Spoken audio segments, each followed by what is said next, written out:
Mesdames, Messieurs, merci de nous rejoindre à cette édition d'information en grand format sur Cam News 24. À la une de l'actualité ce mardi 29 septembre de l'an de grâce 2015. Contribution citoyenne pour l'avènement d'un Cameroun exemplaire, c'est le slogan majeur d'une campagne nationale de réarmement moral et civique lancée ce 29 septembre 2015 à Yaoundé par le Premier ministre chef du gouvernement Philemon Yan, représentant personnel du président de la République.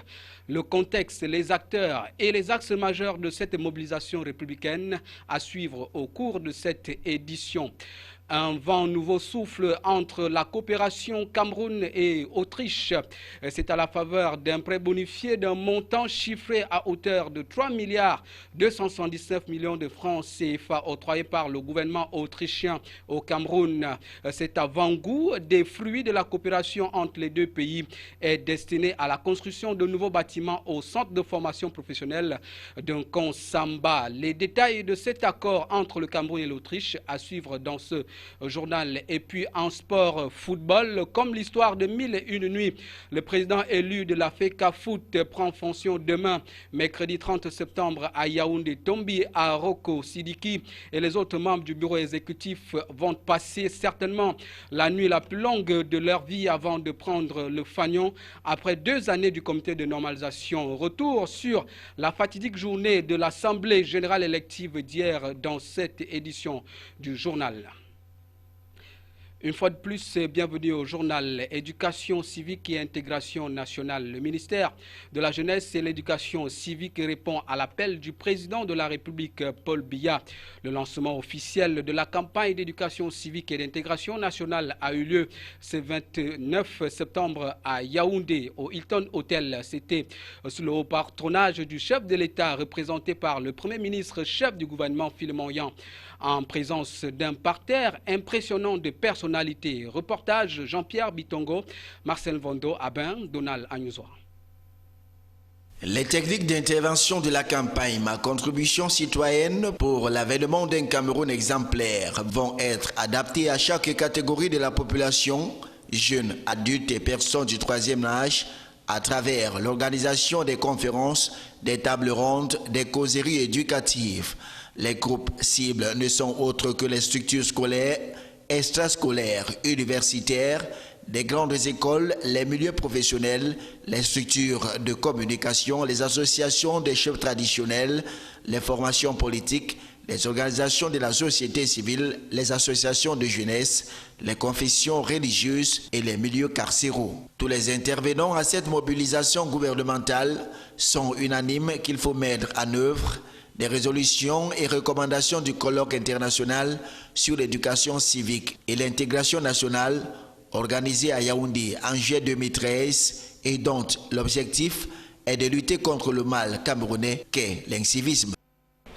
La problématique de l'éducation civique est transversale quand elle concerne l'ensemble des instances du système éducatif national, les différents ministères techniques et les organisations de la société civile et ayant pour cible toutes les couches sociales en vue du renforcement des capacités de celles-ci ou la réappropriation par ces strates sociales des valeurs civiques, morales, socio-culturelles, socio-politiques et socio-professionnelles, permettant à tous les citoyens de contribuer à l'avènement d'un Cameroun exemplaire. Et c'est le lieu de relever que l'incivisme est ce fléau qui est aujourd'hui perçu comme une véritable cause nationale. Cette campagne est d'autant plus importante qu'elle intervient au moment où le Cameroun est victime d'agressions multiformes et absurdes au niveau de ses frontières, notamment dans les régions de l'extrême nord et de l'est. Il reste maintenant que toutes les parties prenantes à la campagne s'engagent pleinement pour cette cause nationale au patriotisme afin d'amener tous les Camerounais à adopter des comportements moraux, exemplaires et responsables, à consolider le mieux vivre ensemble en vue de l'avènement d'une république exemplaire que le chef de l'État Paul Biya appelle de tous ses voeux. C'était plutôt Apollinaire Zobel Mbon qui revenait là sur la présentation de ce projet, sur la campagne nationale sur l'éducation civique et l'intégration nationale qui concerne toutes les couches sociales et qui devra s'étendre sur tout le territoire camerounais, sur le déroulé donc de cette mobilisation républicaine. Vous avez suivi Apollinaire Zobel Mbon. Retour à présent sur la cérémonie de lancement officielle présidée par le Premier ministre, chef du gouvernement, représentant personnel du chef de l'État avec Jean-Pierre Bitongo, Donald Anouzoa, Marcel Vando.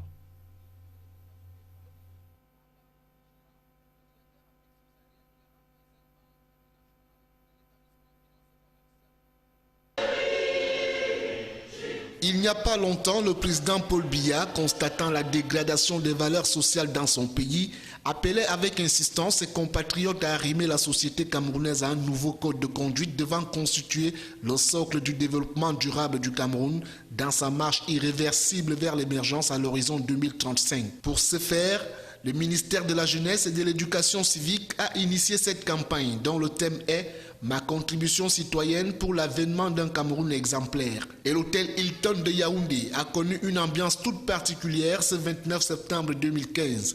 Ambiance placée sous le sceau de la lutte contre l'incivisme qui émaille toutes les strates sociales, politiques et économiques du Cameroun. Ces comportements sont entre autres le non-respect des lois, règlements et symboles de la République, le développement de la corruption, le détournement des deniers publics, la dégradation des mœurs, la persistance des intolérances, le développement du banditisme et de l'imposture qui affectent profondément la société camerounaise et hypothèquent gravement les efforts de développement.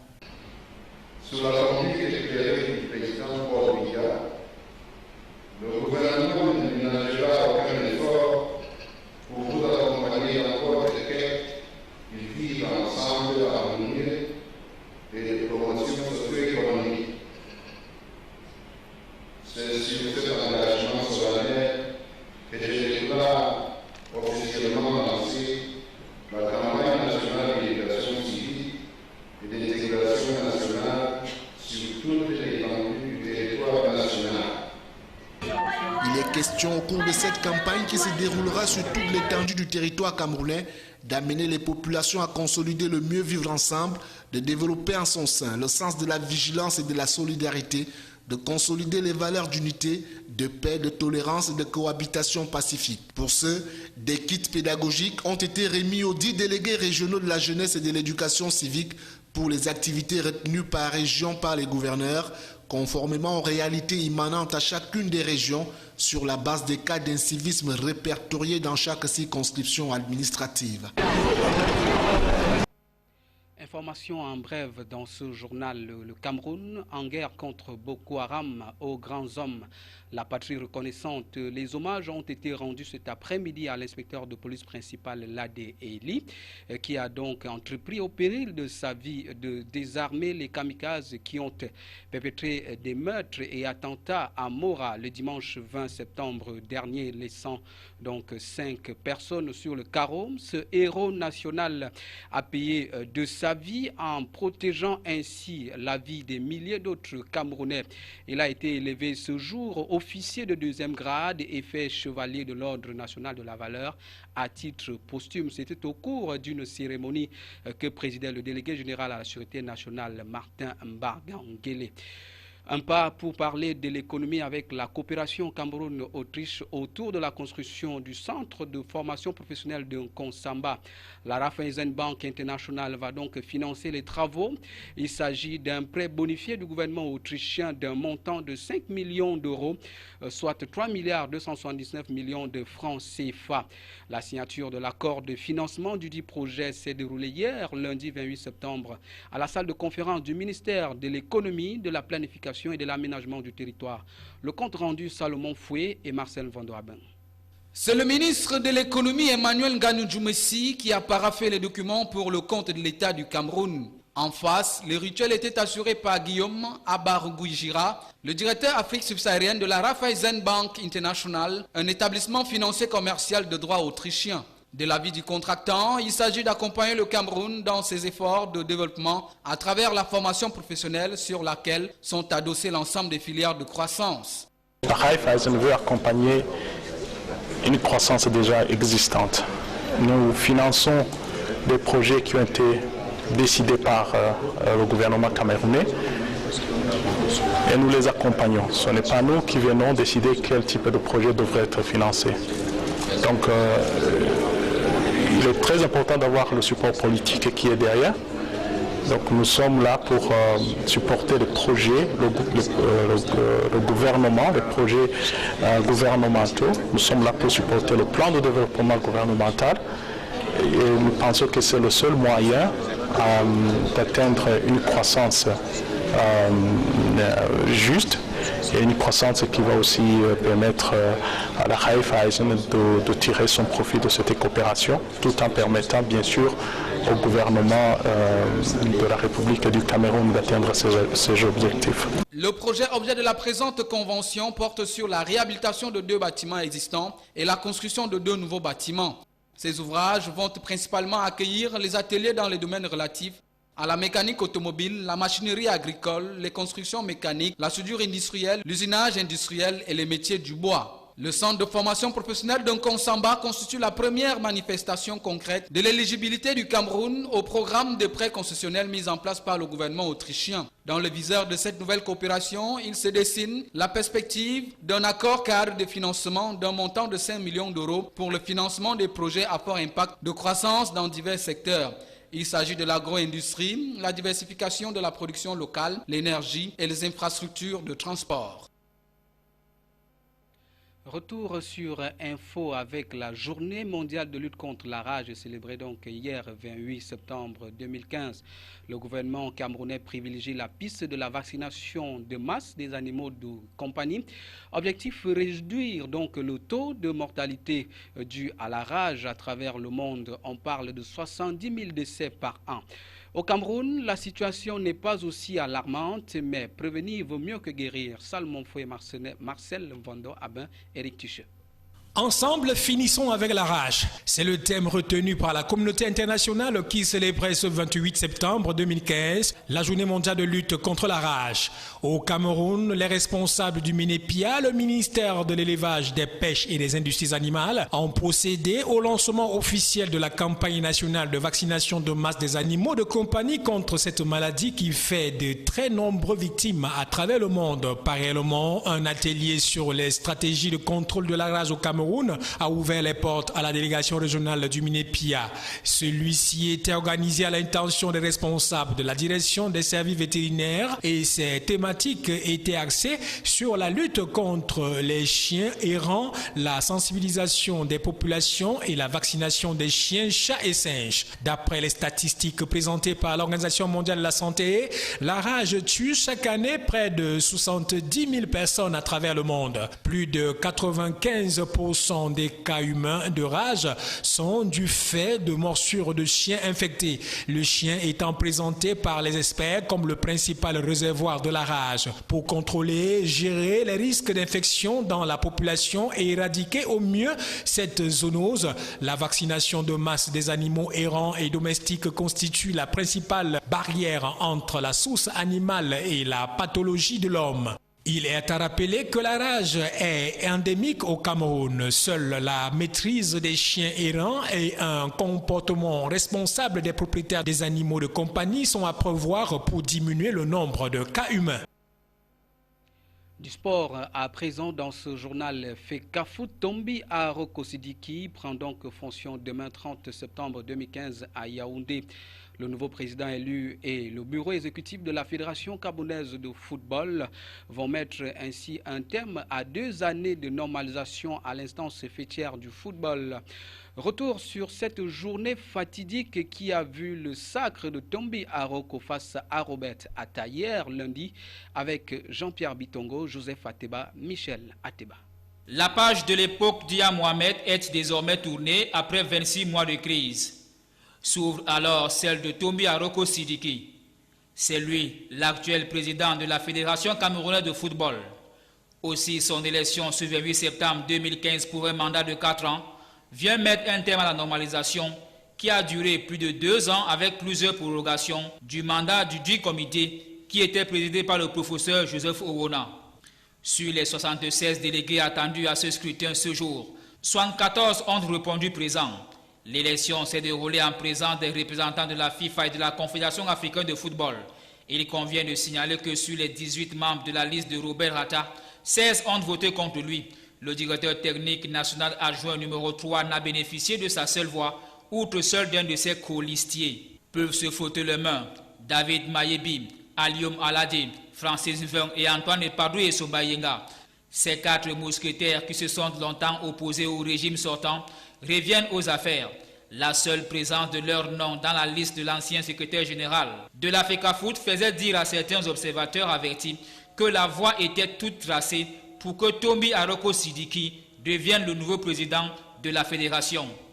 Pour le moins, la passation des pouvoirs pour le contrôle de la FECAFOOT entre le comité de normalisation et le nouvel exécutif fédéral aura lieu ce mercredi 30 septembre 2015. Mais qui est vraiment l'homme qui va présider aux destinées du football camerounais pour les prochaines 4 années? Parcours d'un combattant, Tombi Aroko Sidiki avec Michel Ateba. Même s'il est originaire du Grand Bam, le nouveau président de la FECAFOOT est considéré comme un digne fils du littoral. C'est à Douala que ce chef d'entreprise trouve et puise son énergie.